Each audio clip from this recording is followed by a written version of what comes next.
এখন এটা নিয়ে কাজ চলতেছে।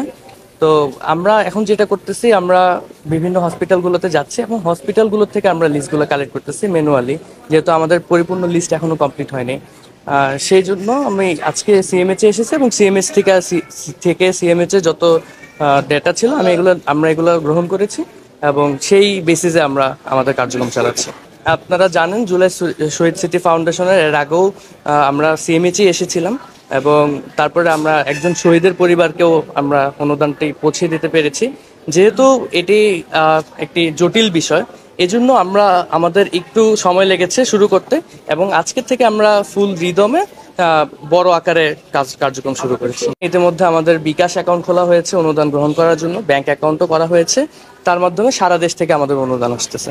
আজকে আমরা সর্বমোট 91 জনকে আমরা টাকা দিয়েছি এবং সর্বমোট 76 লক্ষ টাকা আমরা আজকে এখানে দিয়েছি। কালকে সহ 76 লক্ষ অলরেডি এই টাকা বিকাশের কাছে হ্যান্ড ওভার করে দেওয়া হয়েছে এবং যা ডিটেলস গুলো আছে সেগুলো বিকাশের কাছে দিয়ে দেওয়া হয়েছে। তো বিকাশ এগুলা ভেরিফাই করে তারা টাকাগুলো তাদের কাছে পৌঁছে দেবে। আজকে যেই 9টি চেক দিয়েছি এবং কালকে যেই 82টি পেশেন্টের কাছে বিকাশ থেকে যাবে, সব